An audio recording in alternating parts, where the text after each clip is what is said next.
When it looked like I found the footage of Kelsey Mitchell pretty much ignoring Sophie Cunningham during last night's matchup. Guys, for this one here. Here we go again. Another night, another WNBA mess. This time, everyone's talking about Kelsey Mitchell for one big reason: she refused to pass the ball to Sophie Cunningham, who was wide open. Fans are furious, and the clips don't tell Aida so. What do you think? Was this selfish play or just bad basketball IQ?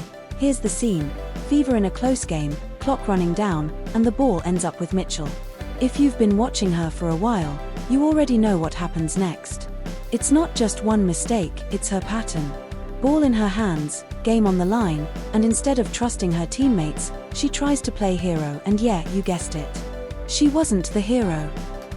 Was pretty much ignored in the last final seconds of the game, man. Now, we already know Kelsey Mitchell do not have a clutch bone in her body, dog. And I tried to tell y'all yesterday, bro, and even the game before, do not give Kelsey Mitchell the ball when the game is on the line. I don't know how many times I said that over and over again.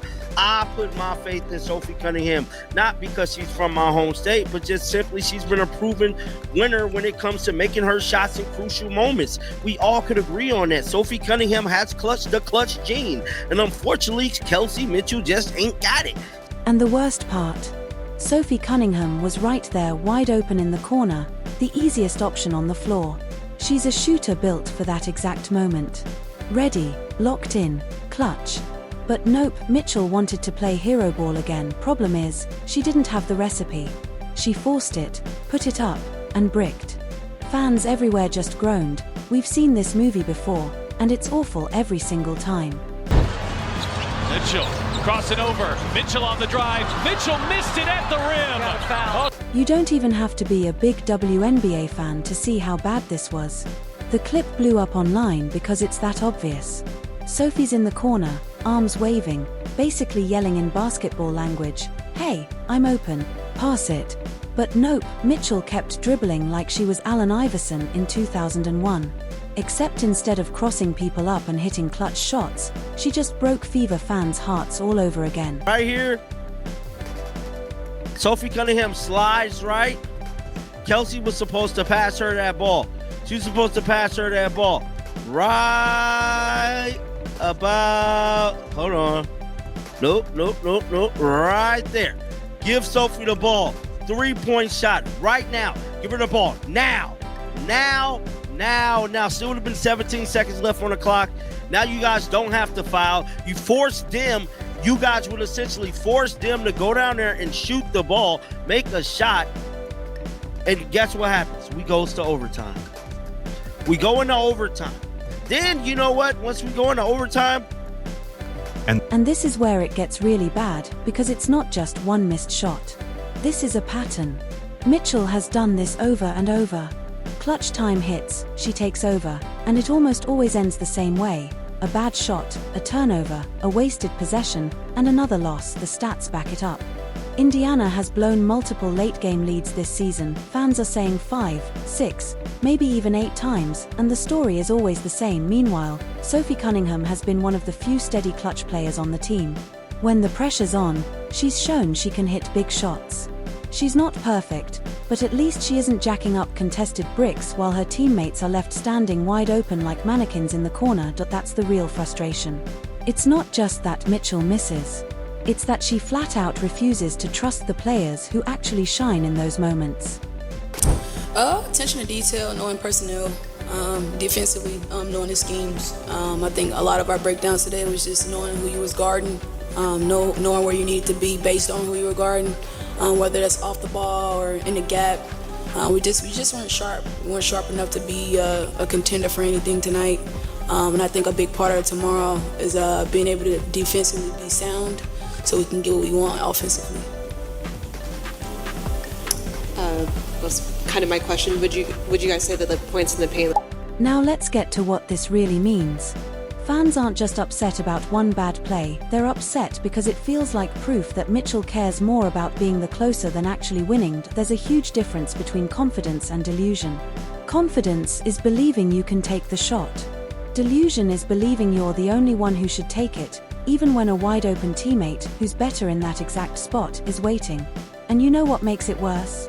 This isn't happening in a vacuum. Caitlin Clark isn't even on the floor right now. She's only in her second year, and fans are already nervous about how the Fever look when she's not carrying them, so what's the plan without her? Apparently, it's letting Mitchell take over and sink the game. That's exactly how it feels. No Clark, no direction, no trust in teammates. Just Mitchell dribbling the air out of the ball until it all falls apart. Now fans are asking the tough questions. Is this bad basketball IQ? Is it selfishness? Or is it flat-out bad coaching? And let's be real, Stephanie White, the Fever's head coach, has some serious explaining to do. You mean to tell me there wasn't a single play drawn up for Sophie in that moment? No option to spread the floor and feed your best shooter. Instead, it feels like White is just handing the keys to Mitchell and praying she suddenly turns into Diana Taurasi. News flash, she's not. And the results prove it, fans see it too. Social media is flooded with reactions. Some are saying, we lost that game because of Mitchell's ego. Others are flat out saying, bench her in crunch time. Fans are saying, let Sophie and Aaliyah handle crunch time. And honestly, they might be right, because this team cannot keep giving away wins like they're clearance items at Walmart. And then there's the Chloe BBY angle. Fans are heated that she's not seeing the floor. She played well recently, showed she could contribute, and then, poof, she disappears from the rotation. Why? Nobody knows. And now fans are starting to connect the dots. Some even think the coaching staff might be tanking since Clark isn't out there. I wouldn't go that far, but it definitely looks shady when players who could help are stuck on the bench, while lineups that can't finish games keep getting minutes. And it all feels like deja vu. Indiana builds a lead, looks like they're in control, then collapses in the fourth. And most of the time, Mitchell's right in the middle of it, too much dribbling, not enough passing, turnovers piling up. Fans are sick of it. Honestly, so am I. Now, let's be fair, Mitchell isn't the worst player in the league. She's talented, athletic, and can score when she's hot. The issue is she doesn't know when to step back. She doesn't know when to say, this isn't my moment. Let me set up Sophie. Let me trust Aaliyah. Let me use the team. That's the difference between good players and great players. Great players make the people around them better.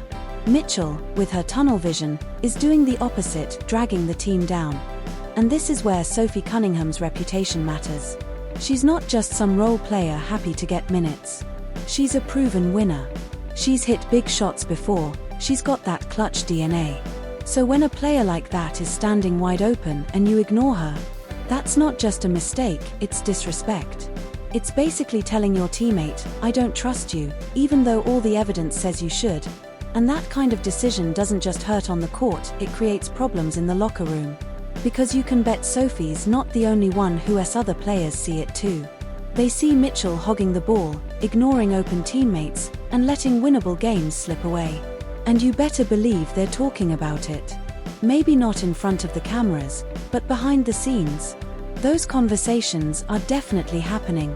Nothing kills team chemistry faster than one player acting like she's above the rest. Fans are even comparing her to past WNBA legends Sue Bird, Diana Taurasi, Maya Moore. Those players could score, yes, but more importantly, they knew when to pass. They created the best shot for the team, not just for themselves. That's the level Mitchell refuses to reach, and that's why fans are running out of patience. And let's zoom out for a second. The WNBA is fighting to grow its audience. Caitlin Clark has brought in massive attention, ratings are up, new fans are tuning in. But then games like this happen. Bad decisions, questionable coaching, stars being ignored, it all makes the product look messy. And you can't build a lasting fan base if what people see looks dysfunctional, because here's the truth. When you keep handing the ball to the same player who always fails in crunch time, it's not just a bad look for that player, it's a bad look for the entire franchise. The Fever already struggle with credibility, and stuff like this makes it worse. Fans want progress. They want to see growth. Instead, it's the same mistakes over and over. And the Mitchell versus Sophie situation sums it up perfectly. On one side, Sophie Cunningham, proven, reliable, clutch. On the other side, Kelsey Mitchell wants to be the closer, but keeps coming up short. It's like trusting a vending machine that eats your dollar every single time. Frustrated. At some point, you stop putting money in a broken machine. But Indiana, they keep doing it. And the crazy part, fans saw it coming. Before the game even ended, people were already calling it out. Don't give Kelsey the ball late. Run it for Sophie. And sure enough, they were right. The fans saw it, the commentators saw it, the replays proved it. Everyone knew except the one dribbling the ball. The bigger question now is, what happens next? Because this isn't going away quietly. Sophie has a loyal fan base. She's known as a hard worker, a clutch shooter, and someone who always gives everything for the team. Fans love her energy and her fight, so when she gets ignored, it feels personal. It feels like the team is disrespecting one of the few players they can actually trust. And for Mitchell, the pressure and the criticism are only going to get louder from here.